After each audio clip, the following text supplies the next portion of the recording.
மாணவ கண்மணிகள் அனைவருக்கும் என் இனிய காலை வணக்கங்கள். மாணவ கண்மணிகள் அனைவரும் நலமாக உள்ளீர்களா? மாணவ கண்மணிகள் தங்களுடைய வழிபாட்டினை கூறிவிட்டீர்களா? நன்றி. நான் ஒரு நல்ல ஆசிரியர். நான் உங்களுக்கு தாயாகவும் தந்தையாகவும் இருந்து முறையான கல்வியை அன்புடன் போதிப்பேன். நான் ஒரு நல்ல ஆசிரியர். நான் உங்களுக்கு தாயாகவும் தந்தையாகவும் இருந்து முறையான கல்வியை அன்புடன் போதிப்பேன். நான் ஒரு நல்ல ஆசிரியர். நான் உங்களுக்கு தாயாகவும் தந்தையாகவும் இருந்து முறையான கல்வியை அன்புடன் போதிப்பேன். அனைவருக்கும் என் இனிய காலை வணக்கங்கள். மாணவ கண்மணிகளே, நாம் நேற்று பார்த்த பாடப்பகுதியானது இளந்தமிழே என்பதில் முதல் பகுதியை பற்றி கண்டறிந்தோம். சூரியன் பகல் முழுவதும் தன்னுடைய வெண்ணிற ஒளியை வீசி தன்னுடைய வெப்பத்தினால் இவ்வுலகிற்கு ஒளியை கொடுக்கின்ற சூரியன் மாலை நேரத்தில் மேற்கு திசையில் மலை உச்சியில் மறைய ஆரம்பிக்கக்கூடிய அந்த சமயத்தில் தன்னுடைய செந்நிற ஒளியை வீசி வான் முழுவதுமே செந்நிறத்தோடு பூக்கள் பூக்கின்ற பூக்காட்டினை போன்று காட்சி தருகின்றார். அதனை போன்று தங்களுடைய கைகளானது சிவக்கும்படி கடுமையான உழைப்பினை தருகின்ற தொழிலாளர்களினுடைய வியர்வை வெள்ளமானது, கடுமையான உழைப்பின் காரணமாக அவர்களுடைய உடலிலிருந்து வியர்வையானது பெருகின்றது. அது வெள்ளம் போன்று பெருகுவதாக குறிப்பிடுகின்றார். அவர்களுடைய உடலிலிருந்து வெளிப்படுகின்ற அந்த வியர்வை வெள்ளமானது அவர்களினுடைய தோள் மீது முத்தாங்க வீற்றிருக்கின்றதாம். அதனை வியந்து பாடுவதற்கு அவர்களுடைய உழைப்பினுடைய அருமையை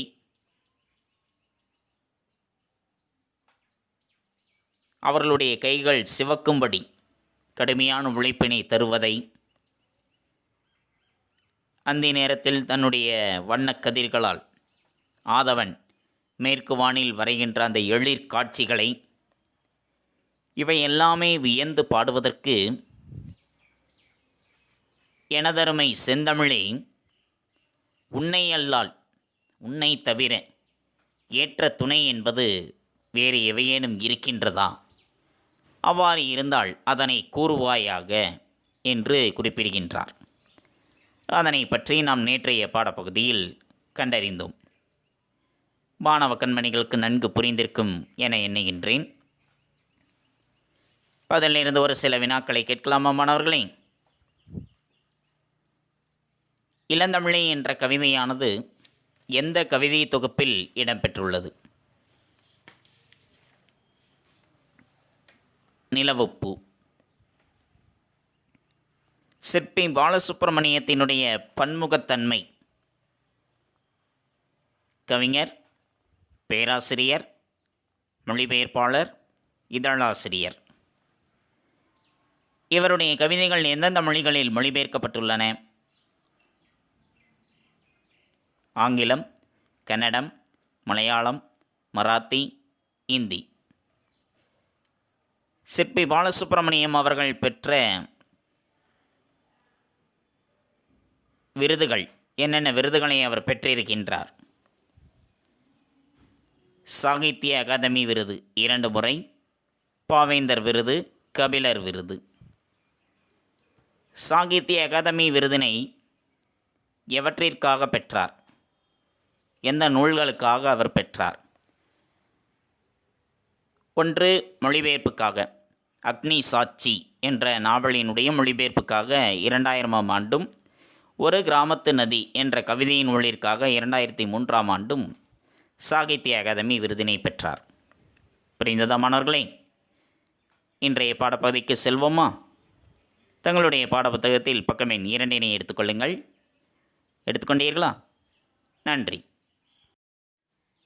மூண்டு வரும் கவிதை வெறிக்குணவாய் எங்கள் முத்தமிழே நீயுள்ளாய்.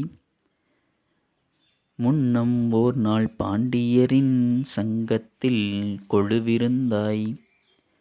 பாரி முதல் வள்ளல்களை ஈன்று தந்தாய். மீண்டு வந்த பழமே நலம் புகுக்குதற்கு மெய்சிலிர்க்க தமிழ்குயிலே கூவி வாவா. கூண்டதனை உடைத்தெழுந்த சிங்கம் போல குளிர்பதிகை தென்தமிழே சீரிவாவா. மூண்டு வரும் கவிதை வெறிக்குணவாய் எங்கள் முத்தமிழே நீயுள்ளாய். முன்னம் ஓர் நாள் பாண்டியரின் சங்கத்தில் கொழுவிருந்தாய். பாரி முதல் வள்ளல்களை ஈன்று தந்தாய். மீண்டும் வந்த பழமை நலம் புகுக்குதற்கு மெய்சிலிர்க்க தமிழ்குயிலே கூவி வாவா. கூண்டதனை உடைத்தெழுந்த சிங்கம் போல குளிர்பொதிகை தென்தமிழே சீரிவாவா. புரிந்ததா மாணவர்களே? நன்றி. மூண்டு வரும் கவிதை வெறிக்குணவாய் எங்கள் முத்தமிழே நீயுள்ளாய். மூண்டு வரும் கவிதை வெறிக்குணவாய் எங்கள் முத்தமிழே நீ உள்ளாய். மூண்டு வரும் கவிதை வெறிக்குணவாக எங்களுடைய உள்ளத்திற்குள், கவிஞர்களினுடைய உள்ளத்திற்குள் ஊற்றெடுக்கின்ற கவிதை, அந்த கவிதை என்ற உணர்வுக்கு, அவர்களுடைய கவிதை உணர்வுக்கு உணவாக, ஒரு வடிகாலாக அமைந்திருக்கக்கூடிய முத்தமிழே, கவிஞர்களின் உள்ளத்திற்குள் ஊற்றெடுக்கின்ற அந்த கவிதை உணர்வுக்கு ஒரு வடிகாலாக அமைந்திருக்கக்கூடிய முத்தமிழே, அதைத்தான் மூண்டு வரும் கவிதை வெறிக்குணவாய் எங்கள் முத்தமிழே நீயுள்ளாய். அவர்களுடைய உள்ளத்திற்குள் இருந்து சுரந்தெழுகின்ற கவிதை உணர்வுக்கு ஒரு வடிகாலாய் அமைந்திருக்கின்றாய் முத்தமிழே. முன்னம் ஓர்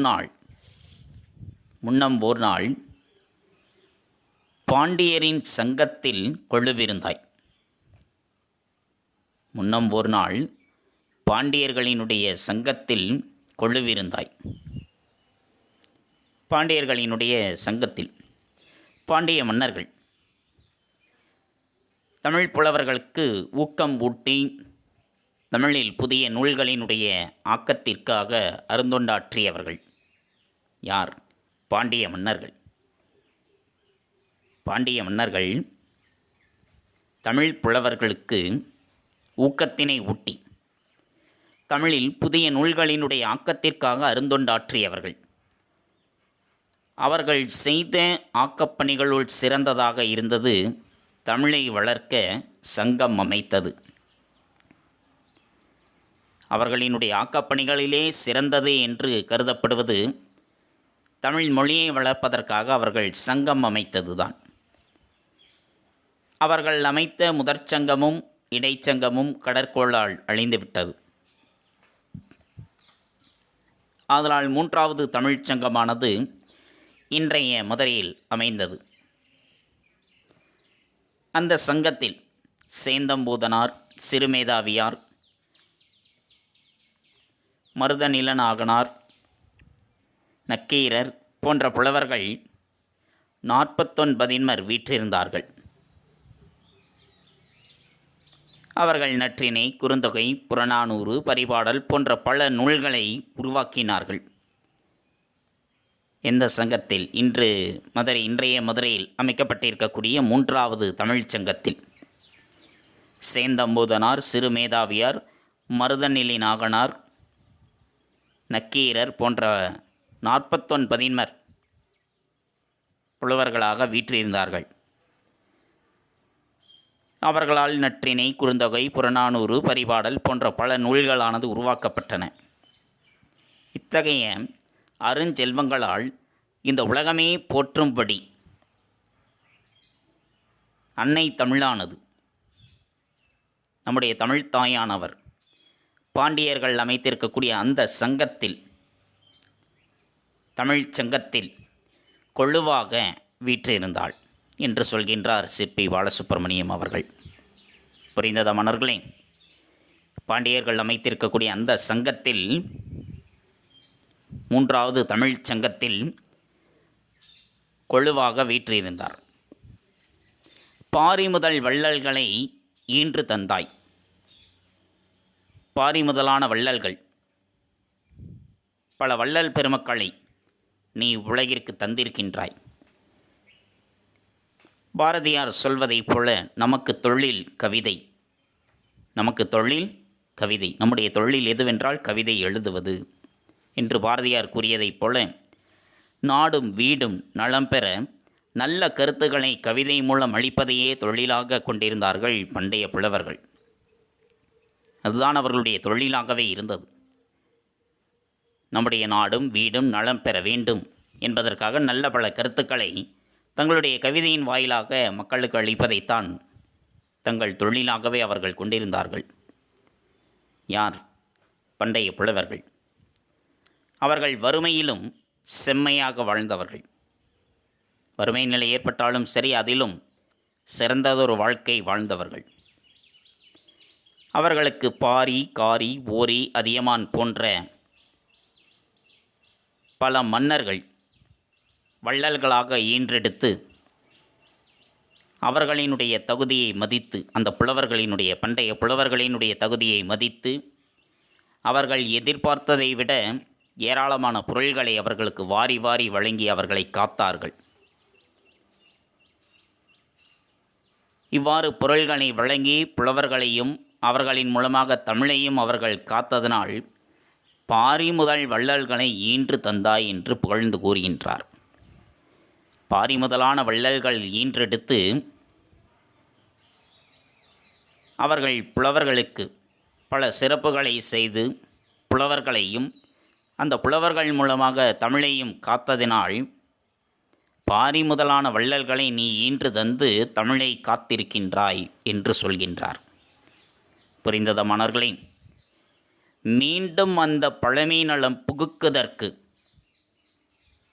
மீண்டும் அந்த பழமை நலம் புகுக்குதற்கு மெய்சிலிர்க்க தமிழ்க்குயிலே கூவி வாவா. மீண்டும் அந்த பழமையான நலம். எது பழமை நலம்? சங்க காலத்தில் இருந்த மன்னர்களும் மக்கள்களும் மானமுள்ளவர்களாக வாழ்ந்தார்கள். சங்ககால மன்னர்களும் மக்களும் மானமுள்ளவர்களாக வாழ்ந்தார்கள். பழிச்செயல் புரிவதற்கு நாணினர். புகழில் விருப்பமுடையவர்களாக இருந்தார்கள். புகழெனில் உயிரையும் கொடுக்க முனைவர், பழியினில் உலகை பெறவும் மறுத்தனர். புகழ் என்று வந்தால் அதற்காக தன்னுடைய உயிரையும் கொடுப்பதற்கு துணிந்தவர்கள். அதே சமயத்தில் பழிச்செயல் என்று வந்தால் இந்த உலகத்தையே எடுத்துக்கொள் என்று சொன்னாலும் சரி, அதற்கும் மறுத்தவர்கள்.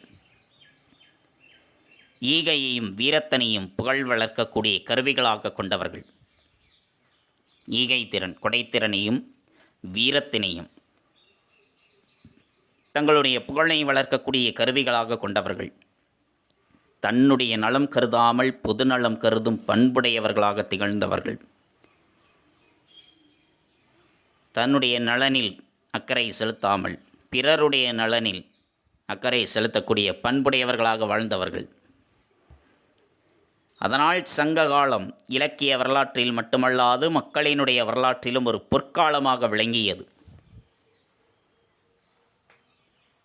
இலக்கியத்தில் மட்டுமல்லாது மக்களினுடைய வரலாற்றிலும் ஒரு பொற்காலமாக விளங்கியது சங்ககாலம் என்பது.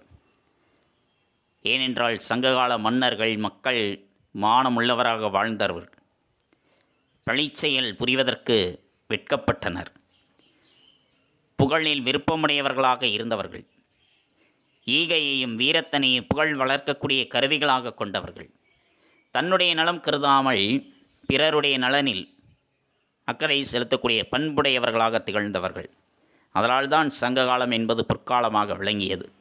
அத்தகைய பொற்கால வாழ்வானது மீண்டும் அமைய வேண்டும். அத்தகைய பிற்கால வாழ்வானது மீண்டும் அமைய வேண்டும் என்று தன்னுடைய ஆசையை, தன்னுடைய விருப்பத்தினை கவிஞர் சிற்பி அவர்கள் மீண்டும் அந்த பழமை நலம் புகுக்குதற்கு,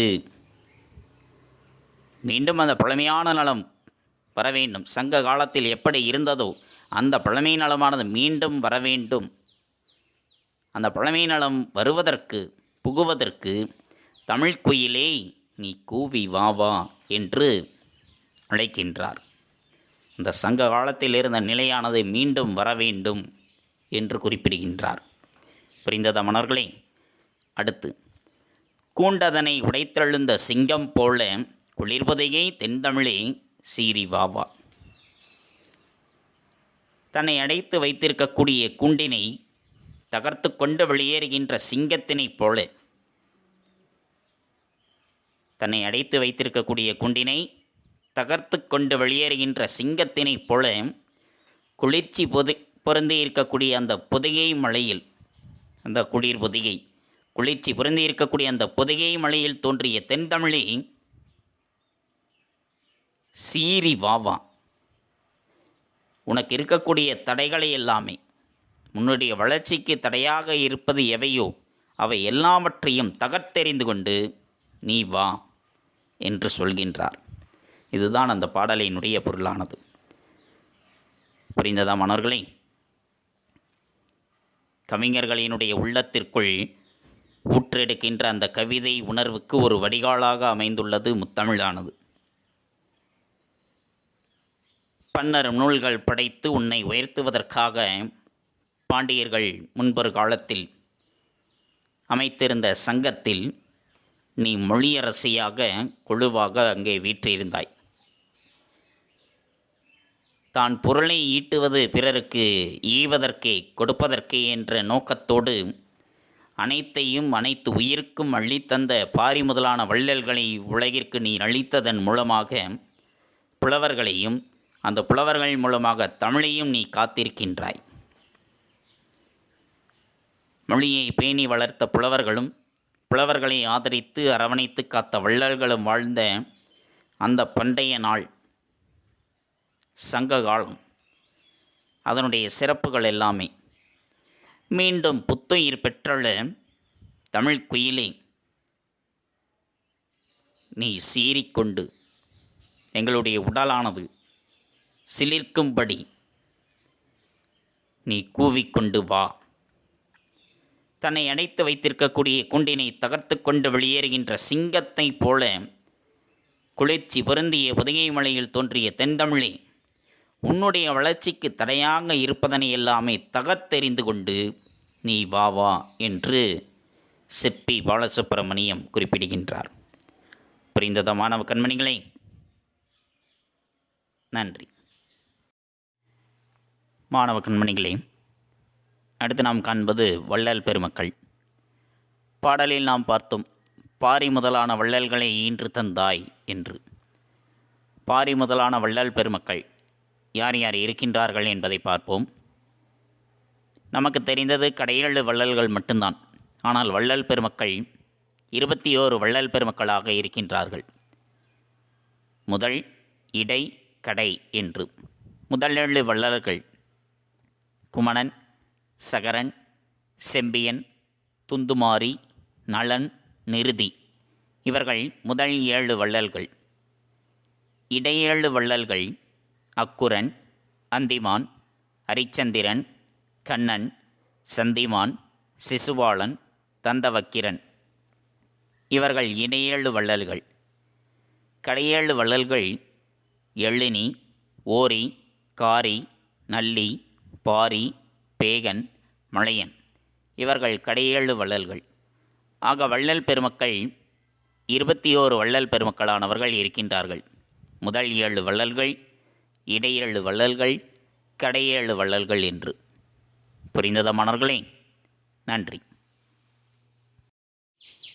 மாணவ கண்மணிகளே, அடுத்து நாம் காண்பது வீட்டுப்பாடம். செம்பருதி மலைமேட்டில் தலையைச் சாய்ப்பான், செந்நிறத்து பூக்காடாம் வானமெல்லாம். இத்தொடர் வெளிப்படுத்துகின்ற காட்சி நயத்தை விளக்குக. பகலெல்லாம் வெண்ணிற ஒளி வீசி வெப்பத்தினை உமிழ்கின்ற ஆதவன் அந்தி மாலையில் மேற்கு திசையில் மறையவிருக்கும் நேரத்தில் செந்நிற ஒளிபரப்பி வான் முழுதும் செந்நிறத்தோடு விளங்குமாறு செய்கிறான். அக்காட்சி வானம் சிவப்பு நிறத்தில் பூத்திருக்கும் பூக்காடு போல இருப்பதாய் நயம்பட கூறுகிறார் சிற்பி அவர்கள். முதல் வினா. இரண்டாவது, பின்வரும் இரு பாக்களில் உள்ள வேற்றுமையை எடுத்துக்காட்டுக. பழையன கழிதலும் புதியன புகுதலும் வலுவள கால வகையினானே நன்னூல். மீண்டும் அந்த பழமை நலம் புகுக்குதற்கு மெய்சிலிருக்க தமிழ்க்குயிலே கூவி வாவா. சிற்பி பாலசுப்பிரமணியம். முற்காலத்தில் இருந்த இலக்கணங்களுள் சில பிற்காலத்தில் வழக்கொழிந்துவிடும். முற்காலத்தில் இல்லாத சில பிற்காலத்தில் இலக்கண மாதலும் உண்டு. இது குற்றமன்று, கால வேற்றுமையால் அமைவதாகும் என நன்னூல் இயம்புகிறது. ஆனால் மீண்டும் அந்த பழமை நலம் புகுக்குதற்கு என்று சிற்பி குறிப்பிடுவது வேறு பொருளில் ஆகும். சங்ககால மன்னரும் மக்களும் மானமுள்ளவராய் வாழ்ந்தனர். பழிச்செயல் புரிய நாணினர். புகழில் விருப்பமுள்ளவராய் இருந்தனர். ஈகையையும் வீரத்தையும் புகழ் வளர்க்கும் கருவிகளாய் கொண்டனர். தன்னலம் கருதாமல் பொதுநலம் கருதும் பண்புள்ளவர்களாய் திகழ்ந்தனர்.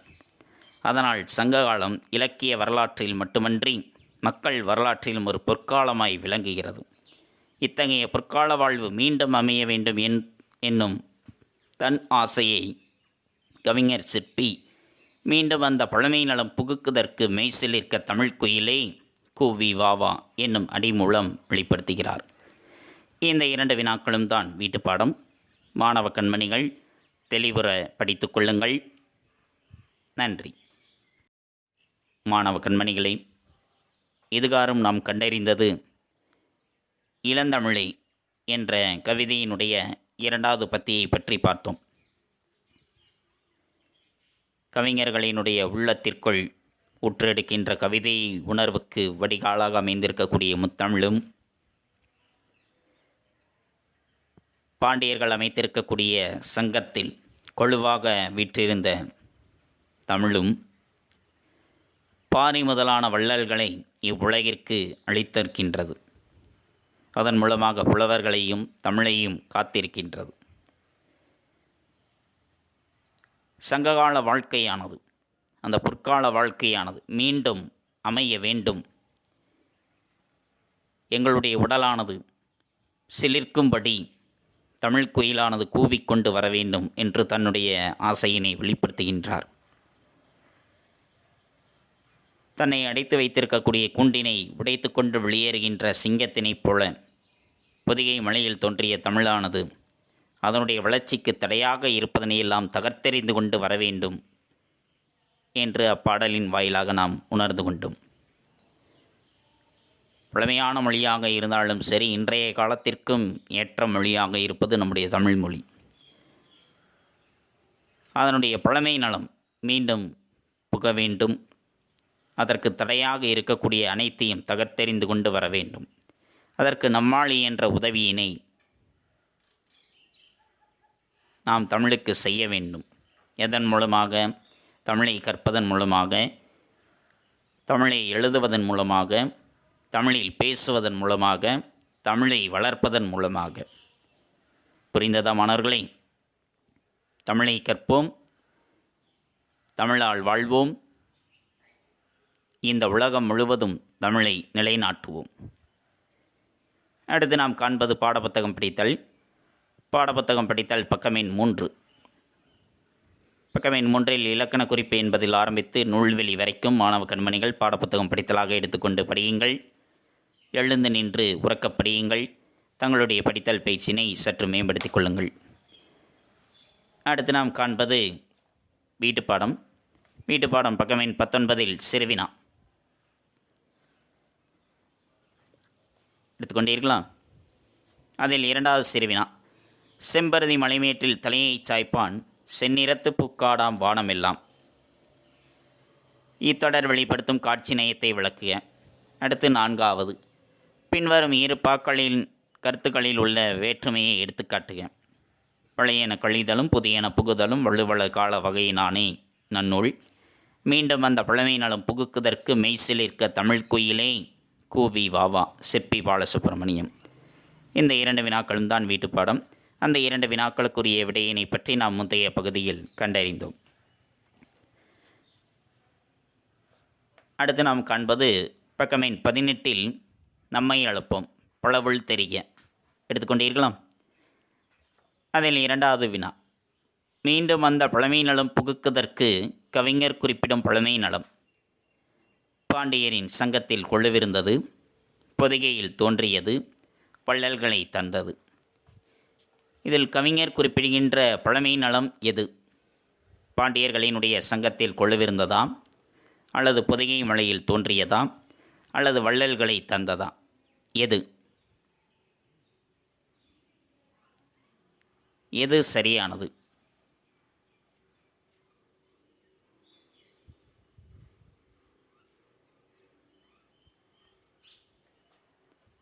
பாண்டியரின் சங்கத்தில் கொள்ளுவிருந்தது, வள்ளல்களை தந்தது. இரண்டுமே சரிதான். அதுதான் சரியானது. கா கா இரண்டும் சரி.